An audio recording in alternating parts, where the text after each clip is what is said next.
We're Hassani and Danielle Pettiford, and we're a real couple with real problems who almost called it quits. I was very frustrated. I became very disconnected, very jaded and cold.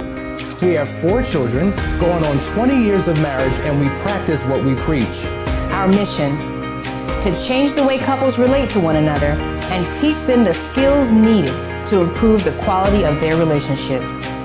This is the Couples Academy Show.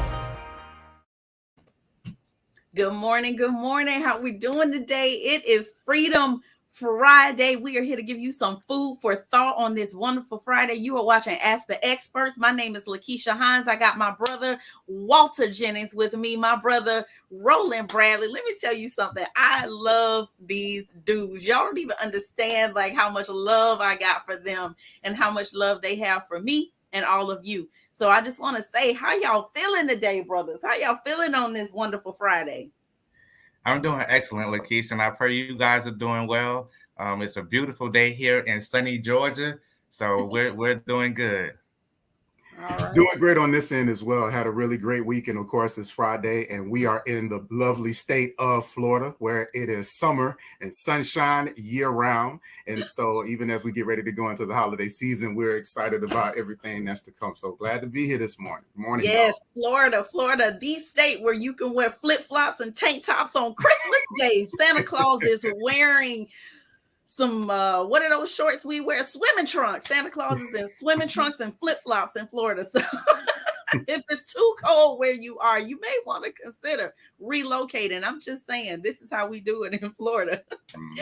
Well, guys, you're watching Ask the Experts today, and we are looking forward to answering each and every one of your questions. Make sure you drop them in the chat. Listen, we can't answer them if they're not there. They're in your head. We are not psychic. We are not telepathic. I don't even know that we want that skill. And so we need you to drop them in the chat so that we can answer your questions and do them early. So you're not waiting until the midnight hour to put your questions in, and we want to be able to answer those for you. First thing I would love to do is shout out the people. What's up, Ben? Hi, Derek. Hi, Shelby, Abrielle, Tori, Vashawn, Team Smith in the house. Hey, Gonzalez, Jewel, Kenny. What is going on? Hi, Sandy P from Maryland. Oh, she said yesterday's show was fire. Thank you. I think so too. I'm a little biased though, just a little bit, because you know I was there. All right. So good morning, you guys. We're gonna start this morning with a question from Ben. Walter, would you mind reading Ben's comments and questions? Sure, absolutely. This is Ben from Tennessee. He says, I'm an unfaithful 8, wing 7. I know that my biggest struggles are anger, resentment, lack of guilt for the affair. Roland hit the nail on the head yesterday for causation. Shout out to Roland. He goes on to say, Dr. Schlesinger states, the unwillingness to accept personal responsibility for one's physical well-being is an assault on the marital covenant and selfish insult. My question is, could my Enneagram be wrong? Younger me would have associated with my 7 wing. During the affair, I was a 2. Now I'm operating as an unhealthy 5. Trying to listen to Lakeisha charge yesterday and focus on my faults. All right, Mr. Ben, you know you're my boy. You know you're my brother from another mother, Mr. Ben. And so I want to say to you, can your Enneagram be wrong? Yes and no. it could potentially, right? And what I mean by that, when I say yes, it could be wrong in the sense that you may identify with another one of the Enneagram types more than the other. Our personalities are ever changing. Like, honestly, as we grow and we evolve and we mature, and I know, Walter, you wanted to weigh in on some of that about our personality, but I think that what you have to do is possibly schedule a session with Danielle so you can take a deeper dive into your Enneagram, because there's a certain way that our Enneagram types show up differently. And what I mean by that is when you are stressed out, you present as a different Enneagram type. When you're relaxed, you show up as a different Enneagram type. So it really depends on the circumstances and the situation that you're in, which you're kind of alluding to. You said when you were in your affair, you showed up as a 2. So I think that, our environment, our conditions, our circumstances can affect how we show up in different situations. So ultimately, my blanket answer is I don't think the Enneagram is wrong. I think it's that you are showing up differently in different situations. And so you took the assessment, you answered the questions. So based on the information you provided, that's what came back as your Enneagram style or type. All right. Yeah, Well, Ben, I know that. Yeah, Ben, I was gonna say I know that Ben is usually pretty every Friday he's in, and he seems to be very fascinated by Enneagram and become a student of it. And so I think it's important to recognize that when it comes to Enneagram or any type of personality assessment, as Keisha mentioned, first of all, you're the one who gave the answers. The second thing is that it can change, but it is a reflection usually of where you are, at least in that moment in life. So even though as you get to know some of the other types, it may seem like, well, I'm here or I'm there. A lot of the things that you may be reading are situational. So just as you mentioned that in your affair, you show up in another way or it feeds another side. However, when it talks about your core in that moment, you're right now showing up primarily as an 8 wing 7. So, but that is also that isn't to say that as you move forward and find yourself in different seasons in life that you won't necessarily test different. Here's the most important thing. The most important thing is that regardless of what the Enneagram says, it is a starting point for you as it relates to helping you to understand yourself and the actions that you need to take in order to be able to produce healthier and more positive outcomes. And so that's the most important thing, rather than trying to analyze and really to figure out exactly what you are. Take the information that you do know as far as what is being shown to you, and how is that helping you to govern your actions and your behavior. You guys hit it on the head, and what I don't want us to do, I don't want us to get caught up in the technicalities of an Enneagram type. We identify that there is a problem, we identify that something is wrong, and we have to not deflect on outside entities to not deal with the issues at hand.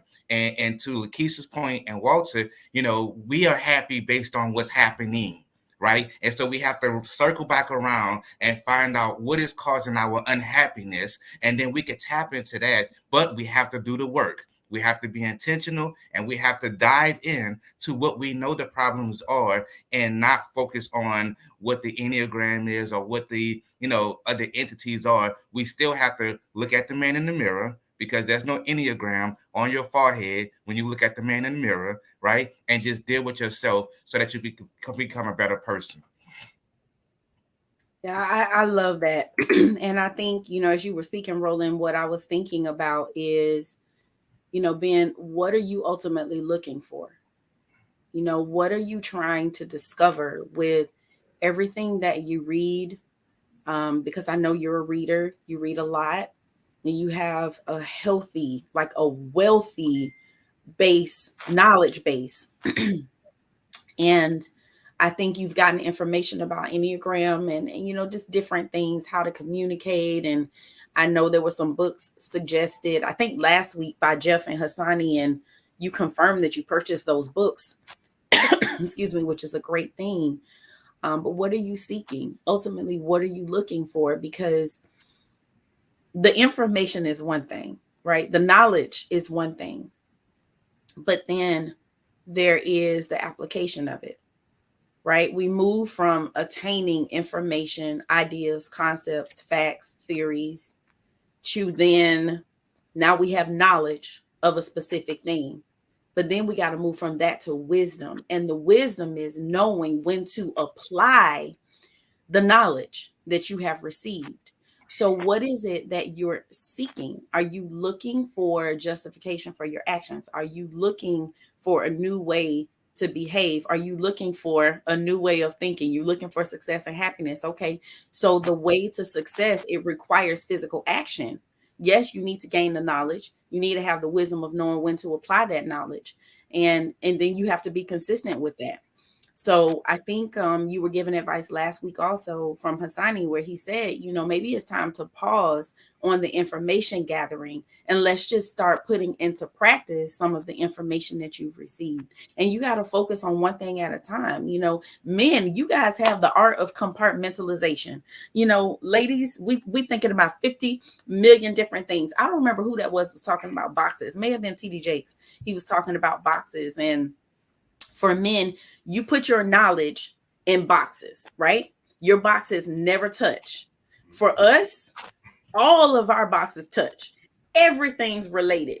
So if we're talking about what we had for dinner last night, we're going to connect that. We're going to connect that to something that you did 5 years ago. Like everything is related and connected. It's all flowing together for us. All of our boxes touch. And they don't for you guys. So I don't know if your brain works like that, but I think you need to really just focus and hone in on one area and just go hard in that area, like go hard in the paint in that area so that you can master it. Then move on to the next thing instead of trying to conquer maybe a lot of things at one time, and perhaps that will help you. All right. Shelby, she says, how do I get my husband to accept that I have changed and not doing the same thing? He knows everything I have done. How do I get my husband to accept that I have changed and I'm not doing the same thing? He knows everything I have done. Roland, you want to respond to Miss Shelby?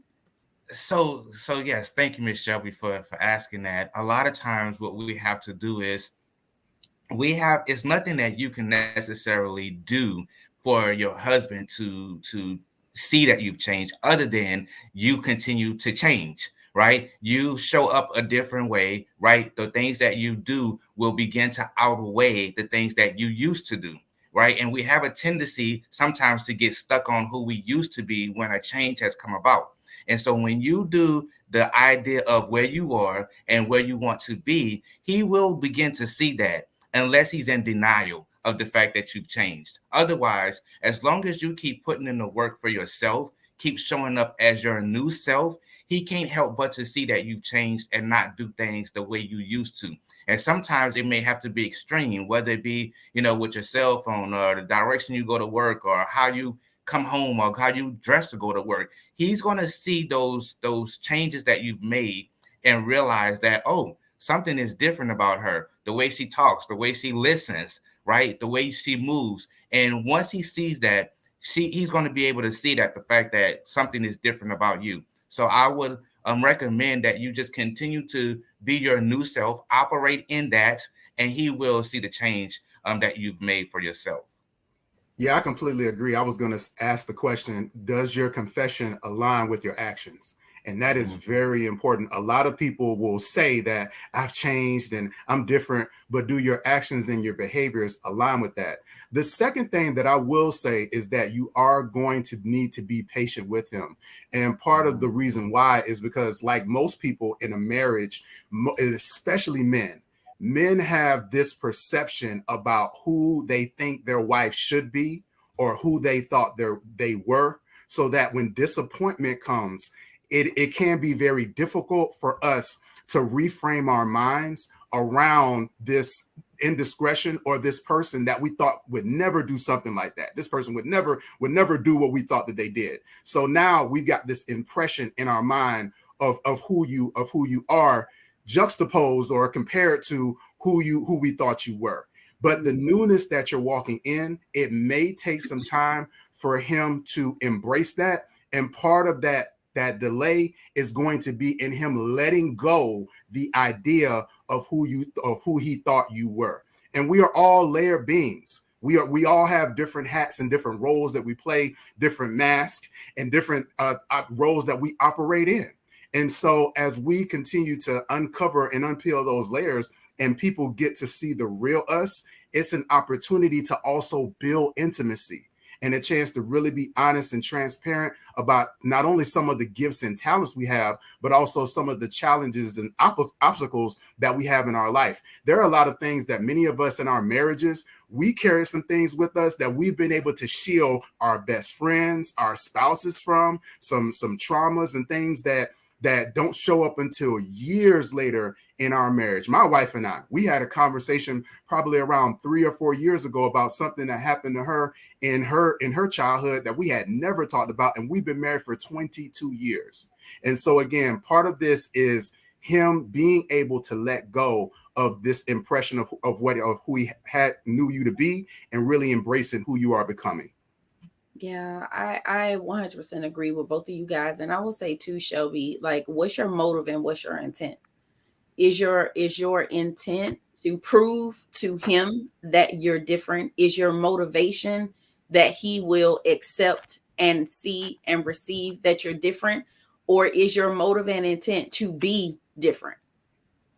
You know, everything is about motive and intent. And so I think maybe in this season, perhaps you should shift your focus from him acknowledging and accepting that you have changed and that you're different, and shift your focus to actually doing the work of being different and just doing it for you, doing it because you desire to be the best version of yourself that you can be. At some point, excuse me, post infidelity, the betrayer has to reach a point where they realize, you know what? I have done all I can do to support you on your healing journey. Like, I have reached capacity. There's nothing else that I can do. I've been consistent. I'm doing the work. I'm showing up. We've gone through full disclosure. We've got counseling. You've done everything, right? And that person still stuck. At some point, you have to say, I'm still here to support you. I got you. I'm not leaving you. But now I got to move toward focusing on me so that I don't regress, so that I don't backslide, so that I get out of this funk and this self-loathing. And, you know, it totally affects your self-esteem, how you feel about yourself when you cheat. If that's not who you are, if that's not your character and that's not what you do, then it takes you a while to pull yourself up out of that. So now I got to focus on getting my mind right, getting me back right, getting me together, getting, you know, making sure that I'm in a place where, again, I'm the best version of me.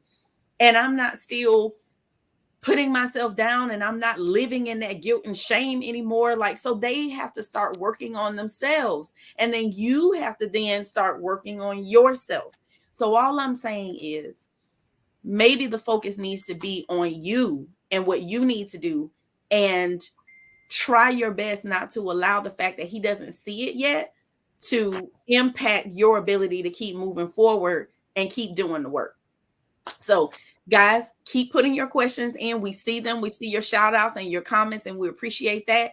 Drop your questions. We're going to take a quick break, and we'll be right back to answer the rest of your questions. You're watching Ask the Experts.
When 45 men from all walks of life come together in one place for one purpose, there is a collective harmony that produces an amplification of power that leaves an impact on the lives of men that cannot be erased. A fraternity of legendary men, all at the tipping point, on the precipice of greatness, meeting for one weekend to turn their worlds inside out. For the first time ever, the Foundry Experience. Not an event, not a seminar or retreat, but an opportunity to come face to face with the man you were always destined to be. If you want a life that's better than the one that you are living, meet us January 2023 for the Foundry Experience.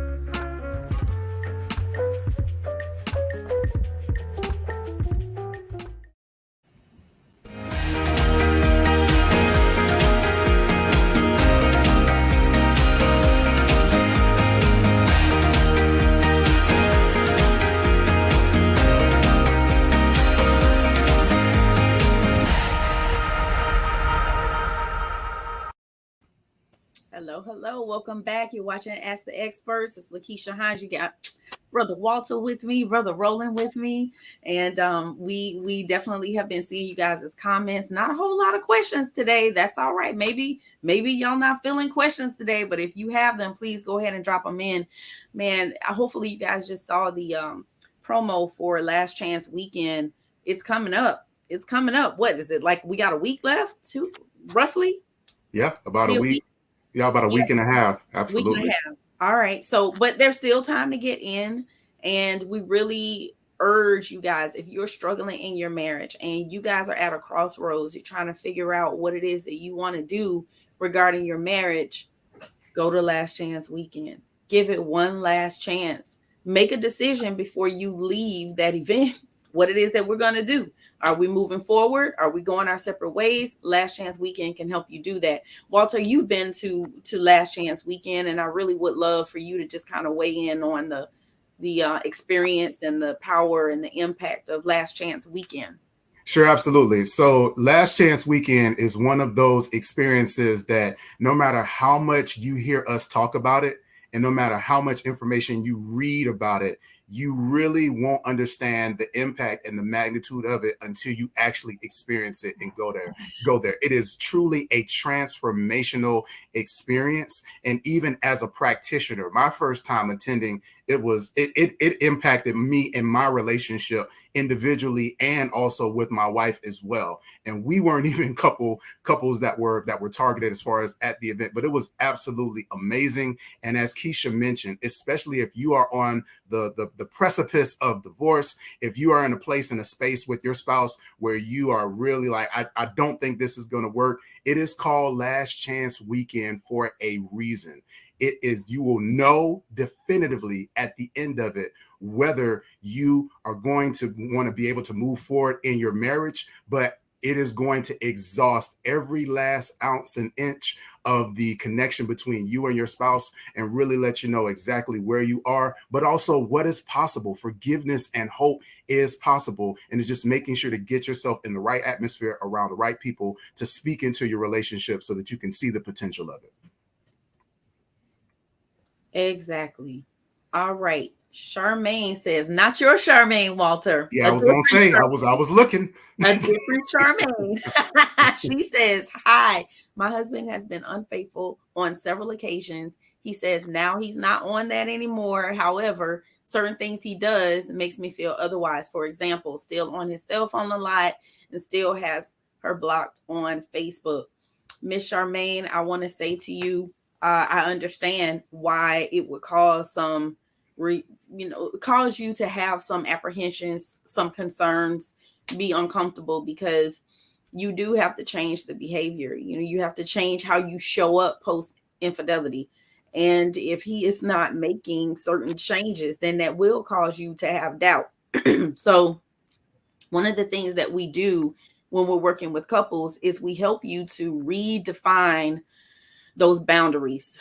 It's like when you go to the bowling alley and you're there with your kids and they put the bumpers up to stop that ball from going into the gutter, right? Confession, I need the bumpers. I suck at bowling. This is how I know what they are. But you need those bumpers so that you stay on the chosen path. Also, a lot of times in relationships, we don't define our expectations of one another, right? We just automatically assume that we know what the other person is supposed to do, what they're not supposed to do, that we have an understanding of what's acceptable and what's unacceptable. And that's not always the case. We can't make those assumptions, and we can't hold people accountable for things that they never knew were expectations. So we really walk you guys through how to set those boundaries and to lay a new foundation, and also to create those parameters, you know, those boundaries, put those bumpers up so that you guys don't go into the gutter. Either one of you want to weigh in on Charmaine's question? Well, absolutely. You said it. I mean, you said it all. We have to be willing to change. If you're gonna, and to Walter's point earlier, you know, your confession, your actions have to line up with your confessions. And if you're saying that, you know, you changed and you want a different life and you have a different lifestyle, then your actions should reflect that. You know, I'm still stuck at the fact that you're blocked on Facebook. Like, that's red flags. You know, I got to come in with Lakeisha. You know, when you go out to the beach, right, and you see the waves and they have flags, and if a red flag is out, that means don't go out to the water because it's rough. And right now there are red flags on your beach, and you have to be able to identify that and understand that he has some work that he needs to do in order to change, if he said that he has really changed. And the hard conversations have to come about. What are the expectations for the marriage moving forward? If you haven't done these things, or you're not this person anymore, what reassurance or certainty do I have to say that you have changed and I should be able to trust you? So he has to be willing to do some things differently in order for you to receive him differently. Absolutely. And I want to introduce something really quick too in regards to that. There's something called muscle memory, and we've all experienced it, right? And it can be physical or it can be mental. But basically what it is that you've done an action for so long that it becomes intrinsic and it becomes second nature. So a lot of times when you need to make a change, or it's hard to make that change because your muscle memory kicks in. And so it sounds like it could be in this situation that he's continuing on in this behavior because it's become second nature to him. In his mind, he may have changed, and he may not necessarily know that he's still operating in secrecy. And so this is a great opportunity to have a courageous conversation with him about how his actions and some of the things that he is doing is consistent with what he was doing when he was operating in infidelity. So this is a great opportunity to break some of that muscle memory so that he can establish some new behaviors. Absolutely. All right. CC Pettis says, I'm trying to work on my marriage, but we keep getting interrupted by family members. What do I do? Ooh, CC, listen.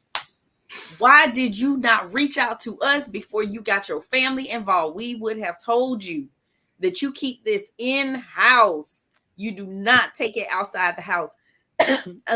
Unless God leads you, guides you, directs you, drop somebody in your spirit that you can go to for godly counsel. But other than that, this needed to stay in the house. So because that did not happen, we're going to have to shift that. And we have to remove the family from your marital affairs. Marriage is a 3-strand cord: wife, husband, God. That's it. And so there are times where you got to bring in a third party, but that should be a professional. It should be a counselor. It should be a pastor. It should be someone who's going to give you wise counsel, godly counsel. And a lot of times your family is not it, even if they are clergy. Let me say that again. Even if they're clergy, they're your family and they're biased. They're biased. And so you have got to make a conscious decision today to remove them out of your business. And it has to be between you and your spouse and God, you and your spouse and a counselor. All right, Ben is back. How do you stay strong when you don't have a good why? As in, why am I working on this? What say you, fellas? I was going to say that this is a great question as it relates to having a good why. And so usually when you don't have a good why, it is because it's based from a selfish place. And so the question then becomes, what is your why? When you said, why am I working on this? So that actually means that you don't have your why yet, because you need to be able to establish what it is that you want out of your marriage, and what is success, and what does happiness look like? Because Ben, you stated that earlier, that's what you wanted. So what does that look like? And then that becomes the basis for your why. So you really need to refine that why so that it also encompasses both you and your spouse. So you're not only creating just this space in this world that is focused on what you want, but it's also based on a marriage that is conducive for the both of you. You're muted, Keisha. Absolutely, Roland. I want to swing this one to you, and then you can close us out, sir. Tiffany K. Williams says, our court date for divorce has been continued. He asked for us to see where we stand in 2 months, but he keeps dragging his feet to have necessary discussions. What would you suggest to have these conversations? We have been working with Hassani to get to do a last chance weekend, but now my husband is saying it's too much financially on us to participate. So listen, the fact of the matter is we always get stuck, make excuses, deflect when it's time to invest in our marriage or invest in ourselves, right? We have money for everything that we want, right? Everywhere we want to go, we'll go take our trips, we'll do this, we'll do that. But when it's time to invest, to pour into us, then we have all kinds of excuses as to why we can't. But we have to be willing to step out and trust the process and do it anyway. The fact that every time you go to court, it costs money. You have to pay for everybody that's in the court every time you go. And if he's telling you, give it 2 months, in 2 months, you can have a brand new relationship or working towards the path to fulfillment of a brand new relationship. But you have to be willing to invest now to have that process get started. And so when we start talking about finances, which is very key, right? But we also have to prioritize what's most important. We can find the money, again, for what we want to do, but what's necessary to be done, that's going to take a little work. And the deflection of saying, well, we're going to use this as an excuse that it's going to be too hard for us or whatever the case may be, is an excuse that you're going to have to kind of push a little bit more on, because divorce is going to cost you much more than you making an investment into your marriage. So we have to be willing. Yes, the divorce does cost way more than last chance weekend. The statistics show us that. We know that, right? Financially, we can see that. So in order for you to get change out of your marriage, in order for you to get better, you have to be willing to do more, period. You can say you want to lose weight. If you don't exercise, it's not going to happen. You can say you're exercising, but if you're not consistent, it's not going to happen, period. And so the same goes with our marriage. The same goes for one another, putting in the work to see the end result.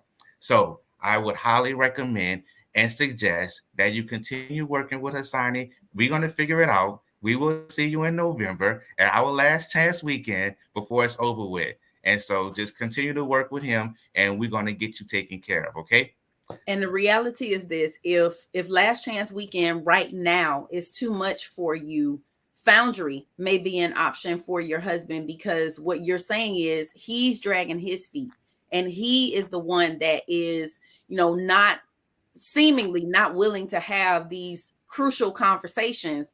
And so maybe there's a lack of confidence on his part, and he's not sure how to move forward. He's not sure what to do, and he may not be confident in himself, and Foundry can help him with that. So Roland, I wanted you to speak to that. And then after you do that, then you can close us out, my brother.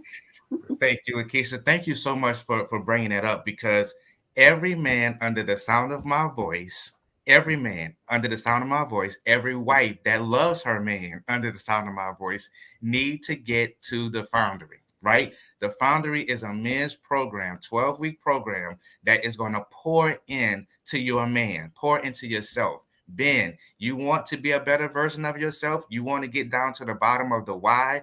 You want to find out those things that you're struggling with, that the books cannot give you? You need to join Foundry. Our next Foundry class starts in mid-November. We have an amazing Foundry retreat that's coming up. It's not a retreat. It's an experience. The Foundry experience is coming up in January 20th through the 22nd. Every man needs to be there. We still have a few slots left, and I would highly recommend, highly suggest that any man that is struggling with himself, we're talking about men, we're talking about leaders, we are raising up men for such a time as this, and other men pouring into us. We have guys coming in from all over the world, from the UK, from Australia, from Florida, right? We got guys coming in from everywhere to be a part of this experience. I would highly recommend that you all get there. We still have a few slots left. You still have time. The next Foundry program is going to start mid-November. We would love to have you a part of the brotherhood, because that's what we are establishing. We are establishing a brotherhood. It's not a fraternity. It's not a social club. It is literally a brotherhood that we are connecting brothers to hold each other up, to hold each other accountable, and to make sure that we are living our best lives, one, for ourselves, so that we can be the best lives, show our best selves for our families and for our wives. And So that's for that- you too, Dark Knight K. You said, what programs do we have to offer for singles, for divorcees? Foundry, Unearthed. That's it. Reach out to us, join us. We would love to have you. This is where it's at. This is where you want to be. You want to be with the Foundry brothers. I promise you. I promise you. I promise you. We are changing lives, and we can help change yours as well. Changing lives one man at a time. And we do offer one-on-one sessions as well, as far as with Dark Knight's questions. So reach out to us about some one-on-one individual counseling, because we do those sessions also. Absolutely. Absolutely. Thank you guys for joining us today. We really appreciate you dropping your questions and comments and just all the love. We feel it through the screen. So we just want to say, have an awesome Friday. Have a wonderful weekend, and make sure you tune in next week. We'll be right back Monday doing it all over again. You guys have an awesome weekend. Take care.